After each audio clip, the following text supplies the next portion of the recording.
오늘 아침에 함께 나눌 말씀의 제목은 거절의 기술입니다. 우리 성도님들은 거절을 잘 하시는지 모르겠습니다. 목회자들에게는 일종의 컴플렉스가 하나 있는데요. 그게 뭐냐면 메시아 컴플렉스라는 게 있어요. 메시아 컴플렉스, 다시 말해 모든 면에서 뛰어나야 한다는 컴플렉스입니다.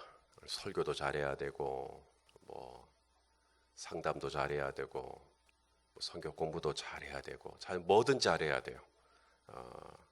성도들에게 늘 인정받아야 되고, 성도들에게 늘 박수 받아야 되고, 모두에게 사랑받아야 되고, 이게 메시아 컴플렉스입니다. 전능해야 된다라고 생각을 하는 것이죠. 완벽해야 한다고 생각을 하는 겁니다. 메시아 컴플렉스를 갖고 살게 되면 사람이 어떻게 되냐면 예스맨이 됩니다. 메시아가 돼야 되니까요. 전능해야 하니까 누가 무슨 제안을 하면 노를 못합니다. 목사님 만나시죠? 예, 만나겠습니다. 목사님 제 이야기 좀 들어주시죠? 예, 들어드리겠습니다. 목사님 이것 좀 해주시죠? 하다뿐이겠습니까? 그래서 좋은 이야기, 우리 목사님 참 귀하다, 이런 얘기 듣고 싶은 거죠. 그래서 거절을 못합니다. 그렇게 메시아 컴플렉스에 시달리게 되면 어떻게 되냐면 결국은 마음은 계속 진공 상태가 됩니다. 그래서 점점점 마음의 안식이 없어져 가요. 오늘 우리가 읽지는 않았지만 마태복음 5장 37절, 혹시 우리말 번역으로 보여주실 수 있으면 보여주시면 좋겠습니다. 마태복음 5장 37절 말씀 한번 같이 한번 보시죠. 거기에 이런 말씀이 있습니다. 자, 읽어보시죠. 시작. 너희는 그저 이해할 것은 이해하고 아니요 할 것은 아니요만 하라. 그 이상의 말은 악한 것에서 비롯된 것이다. 성경에 저런 말도 있었나? 이런 말도 있습니다. 이해할 것은 이해하겠습니다. 아니요 할 것도 분명하게 아니요 라고 거절을 하라는 겁니다. 성경은. 하나님은 거절하시는 하나님이십니다. 오늘 다윗에게만 거절하시는 게 아니라 모세에게도 거절을 하셨죠. 신명기 3장 25절 26절에 보면 모세가 나로 건너가게 하시옵소서. 그런데 하나님께서 안 된다. 딱 잘라버립니다. 저도 저 가나안 땅으로 가고 싶습니다. 안 된다. 다시는 이 일로 내게 말하지 마라. 딱 잘라버립니다. 바울도 거절합니다. 고린도후서 12장 8절 9절. 내 안에 이 사탄의 사자가 있습니다. 육신의 질병이 있습니다. 이것 좀 거두어 주십시오. 3번을 간구합니다. 그런데 하나님께서, 예수님께서 뭐라 그럽니까? 내 은혜가 내게 족하다. 나는 너한테 충분한 은혜를 줬다. 그거 말고 어떻게 하라는 거냐? 더 이상 그것까지, 네 몸에 가지고 있는 그것까지 나에게 없애달라고 말하지 마라. 너는 이미 내 은혜를 너무나 많이 받았다. 딱 잘라버립니다. 우리 하나님은 당신의 하나밖에 없는 아들 예수 그리스도의 기도에도 거절하셨습니다. 마태복음 26장 39절 예수님이 기도하십니다. 아버지여, 할만하시거든 이 자를 내게서 지나가게 하옵소서. 우리 하나님은 마지막 한 방울까지 그 자를, 고난의 자를 다 마시라고 하시죠. 우리는 거절을 잘 받아들이지는 못해요. 왜냐하면 거절을 미움 혹은 거절을 나를 주님이 이제 거절하셨다. 그리고 나를 미워하신다. 그리고 나를 이제 적대하시는구나. 이렇게 받아들입니다. 그래서 내가 뭔가를 제안을 했는데 그 사람이 거절했다. 그러면 저 사람이 이제 날 싫어하나? 이렇게 가버립니다. 여러분, 응답만이 사랑일까요? 내가 해달라는 대로, 내가 달라는 대로, 내가 제안한 대로만 해주는 게 사랑일까요? 이스라엘 백성들이 고기를 요청했습니다. 고기 좀 먹게 하십시오. 우리 하나님은 이미 매일같이 만나를 주셨어요. 만나가 뭡니까? 아무도 모릅니다. 당시에 이스라엘 백성들이 광야를 지나는 동안 하나님이 200만 명이 넘는 이스라엘 백성들을 초자연적으로 먹일 수 있도록 하늘에서 내려주신 그때 당시에 사람들만 먹었던 유일한 음식입니다. 그래서 만나의 뜻이 뭐냐면 what입니다. 이게 뭐지? 그게 만나의 뜻이에요. 아무도 몰라요.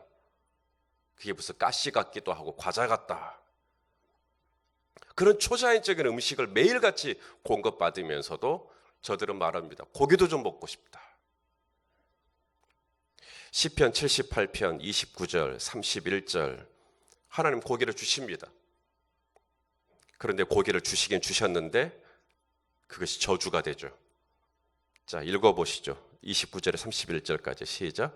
그들이 먹고 심히 배불렀나니 하나님이 그들의 원대로 그들에게 주셨도다. 그러나 그들이 그들의 욕심을 버리지 아니하여 그들의 먹을 것이 아직 그들의 입에 있을 때 하나님이 그들에게 노염을 나타내사 그들 중 강한 자를 죽이시며 이스라엘의 청년을 쳐 엎드러뜨리셨도다.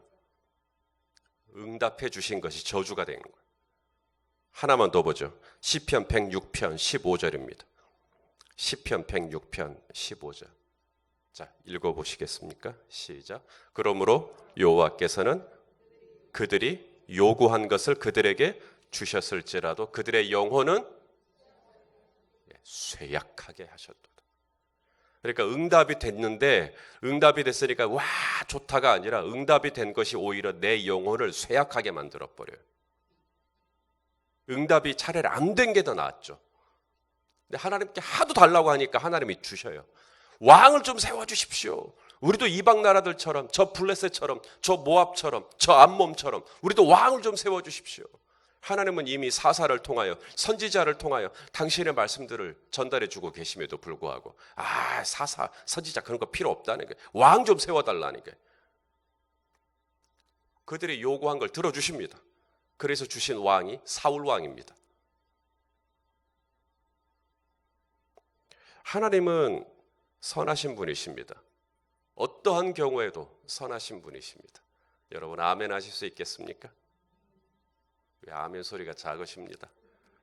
우리 하나님은 어떠한 경우에도 선하신 분이십니다. 그래서 그분의 거절도 선한 거예요. 하나님이 안 들어주실 때는 그것이 나에게 유익하기 때문에 안 들어주시는 거예요. 찬양의 가사 중에 응답하신 기도 감사, 그 다음 뭐 있죠?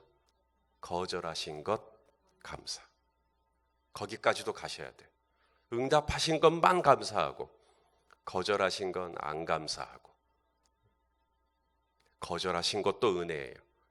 거절하신 것이 내 영혼에게 좋아요. 거절하신 것이 나에게 장차 좋으니까 하나님께서 나를 사랑하사 나를 위하여 거절하신 거예요. 더 이상 말하지 마라 모세야, 넌 여기까지. 3번 떠나기를 간구했지만 내 은혜가 내게 이미 충분하다. 그만. 이 자를 좀 지나가게 하십시오. 이 고난을 좀 지나가게 하십시오. 마지막 한 방울까지 다 들이켜라. 이게 너에게 좋은 거예요. 하나님은 다윗을 거절하십니다. 다윗이 하려는 일이 뭐죠? 바로 이 언약궤를 모실, 하나님의 법궤를 모실 집을 지어드리고 싶었어요. 성전을 지어드리고 싶었습니다. 당시 다윗은 백향목궁에 거하고 있었고 하나님의 언약궤는 휘장에 거하고 있었는데 다윗은 이게 늘 부담이 되는 거예요. 나는 이렇게 좋은 데 사는데 하나님의 집은 너무 초라하구나. 이게 부담이 되는 거예요. 자, 1절 말씀입니다. 오늘 본문 1절, 17장 1절을 우리 같이 소리내서 읽겠습니다. 시작. 다윗이 그의 궁전에 거주할 때 다윗이 선지자 나단에게 이르되 나는 백향목궁에 거주하거늘 여호와의 언약궤는 휘장 아래 있도다. 하나님께서 다윗을 기뻐하신 이유가 바로 이런 마인드 때문이에요. 이런 마인드요. 지금 다윗이 어디에 있다고요? 백향목궁이에요. 전에 베들레헴 들판에 있을 때나 이제 사람이 백향목궁에 거하면 변질되기도 하거든요. 살짝. 이제는 기름이 좀 끼고 지방도 좀 늘고 백향목궁에 좀 거하면 초심을 좀 잃을 수도 있습니다.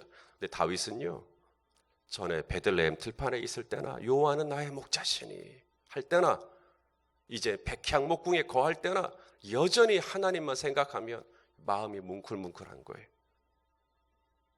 하나님을 사랑하는 거죠. 자, 이 다윗에게 하나님께서 이제 거절의 의사를 나타내셔야 돼요. 안 된다, 거절. 하나님이 어떻게 거절하셨나를 좀 보겠습니다. 첫째, 거절의 기술이니까요. 오늘 말씀의 제목이. 첫째는 거절을 하실 때는 분명하게 거절이라고 하는 의사를 표현하셔야 됩니다. 이게 거절 같기도 하고 거절이 아닌 것 같기도 하고 이게 뒤끝이 남겨져 있으면 안 돼요. 정확하게 이건 거절입니다라고 하는 명확한 선을 그으셔야 됩니다. 오늘 하나님께서 그렇게 하십니다. 안 된다, 안 된다. 정확하게 하십니다. 나단 선지자를 통해 이게 거절 같기도 하고 아닌 것 같기도 하고 이게 아니라 정확하게 아니라고, 너는 아니라고, 너는 안 된다고 분명하게 말씀을 하십니다. 사실 하나님께서 나단 선지자를 사용하시는 거 쉽지 않은 일입니다. 왜냐하면 오늘 본문 2절을 보시면 나단은 이미 좋다고 허락을 해버렸어요. 하나님의 마음을 전달해야 할 선지자가 하나님이 왕과 함께 하시니 왕의 마음이 좋은 대로 그냥 하십시오. 괜찮습니다. 이렇게 허락을 해버렸어요. 선지자의 입에서 나온 한마디가 얼마나 무게감이 있습니까? 하나님과 당시에는 직통으로 연결된 하나님의 메신저 아닙니까? 그런 분이 입을 열고 하시라고, 성전 지으시라고 이렇게 말을 한번 해버렸어요. 그런 불완전한 나단에게 하나님께서 다윗에게 이제 거절의 의사를 전달하시는 것이죠. 나단의 입장에서도 곤혹스럽기는 마찬가지입니다. 왜냐하면 다윗의 소원, 왕의 소원을 듣고 나단 선지자가 너무 기뻤어요. 왕이 이렇게 백향목궁에 살면서도 여전히 초심을 유지하고 하나님을 위해서 이렇게 멋있는 집을 지어드리고 싶어 하는구나. 참 가상하다, 참 갸륵하다, 참 좋다. 그래서 그렇게 하시라고 말을 이미 해버렸습니다.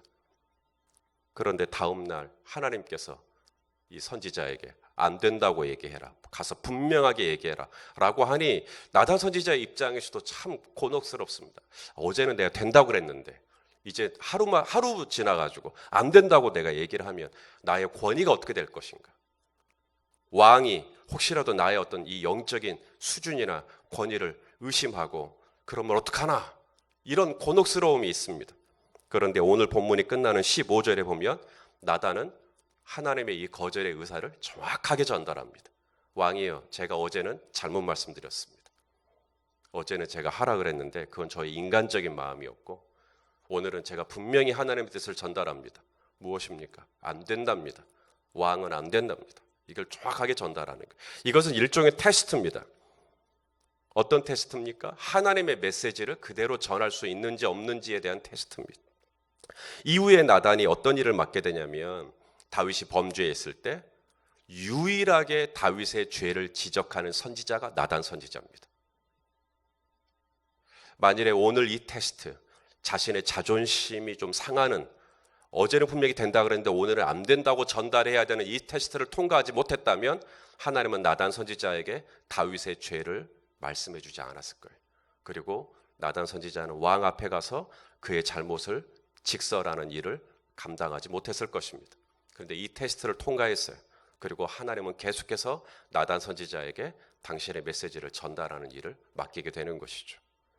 아무쪼록 하나님은 다이렉트로 다윗에게 직접적으로 거절을 말씀하실 수 있죠. 다윗이 꿈꾸는 중에 아니면 다윗이 환상 중에 하나님이 직접 다윗에게 너 안 돼, 너 어제 나단 선지자에게 하고 싶다는 그 일로 하면 안 돼, 하나님이 다이렉트로 말씀하실 수 있지만 하나님은 나단 선지자를 통하여 정확하게 거절의 의사를 전달하십니다. 이 말씀을 잘못 적용해 갖고 그럼 나도 누군가에게 거절의 의사를 나타낼 때 다른 사람을 통해서 거절의 의사를 표현해야 되겠다. 하나의 지혜의 방편일 수도 있겠지만 오늘 메시지는 그런 뜻이 아닙니다. 당시에 하나님이 당신의 뜻을 직접적으로 전달해 주는 방법 중에 하나가 선지자였어요. 선지자가 곧 하나님의 메시지를 직접적으로 전달해 주는 창구였기 때문에 선지자를 통해서 했다라는 말은 간접적으로 했다는 뜻이 아니라 하나님이 다이렉트로 했다는 뜻이 되는 겁니다. 그 다음 두 번째, 하나님은 거절하실 때 첫째는 거절의 의사를 분명하게 하셨고요. 두 번째는 거절하시는 이유를 분명하게 하셨습니다. 왜 거절하시는지를 말씀하셨어요. 자, 5절 말씀을 한번 읽어보겠습니다. 오늘 본문 5절입니다. 시작. 내가 이스라엘을 애굽에서 올라오게 한 날부터 오늘까지 집에 있지 아니하고 오직 이 장막과 저 장막에 있으며 이 성막과 저 성막에 있었나니. 하나님은 지금까지 한 번도 어느 누구에게 나를 위한 별도의 공간을 만들라고 요청한 적이 없다는 얘기예요. 하나님은 항상 어디에 있었다고요? 이 장막, 저 장막, 이 성막, 저 성막. 여기서 우리가 알 수 있는 거, 우리 하나님은 참 겸손하시구나. 왜요? 하늘이 나의 보좌요, 땅이 나의 발등상이라고 말씀하신 하나님께서 지금 어디에 있었다고요? 이 장막, 저 장막, 이 성막, 저 성막. 이보다 더 충만할 수 없는 하나님이, 이보다 더 위대할 수 없는 하나님이 그 조그마한 장막이란 말 영어로 텐트거든요. 이 텐트, 저 텐트, 저 성막, 이 성막. 또한 여기서 우리가 알 수 있는 것은 하나님의 겸손함, 동시에 하나님이 얼마나 우리와 가까이 있기를 원하시는지. 이 장막, 저 장막은 우리 집이에요, 집. 일반 백성들이 살고 있는 집이라고요. 하나님은 나는 이 장막, 저 장막, 이 성막, 저 성막에 나는 이스라엘 백성들과 함께 있기를 원한다는 거예요. 나를 위한 별도의 집을 따로 짓지 마라. 나는 그냥 이스라엘 공동체랑 함께 이렇게 스며들어서 지내는 게 좋다. 다윗은 백향목궁에 거하면서 하나님을 위해서 뭔가를 하고 싶었어요. 그런데 하나님께서는 나는 지금이 너무 좋다. 나는 이스라엘 백성들하고 같이 이렇게 이 장막, 저 장막, 이 아파트, 저 아파트 그냥 이렇게 지내는 게 난 참 좋다. 나를 위한 별도의 스페이스를 따로 만들지 마라. 하나님께서 거절하시는 이유를 분명하게 하십니다. 그다음 세 번째, 하나님은 거절하시더라도 다윗의 진심은 헤아려 주십니다. 이 부분이 은혜예요. 그냥 어떻게 하면 거절할까? 거절하는 뭐라고 둘러댈까? 뭐라고 변명을 할까? 여기에만 집중하시는 게 아니라 그 제안을 했던 저 성전을 좀 지어드리고 싶습니다라고 그 제안을 했던 다윗의 진심을 하나님이 아주 흡족하게 받아주십니다. 그렇게 말씀해 주셔서 너무너무 감사합니다. 진심을 담아서.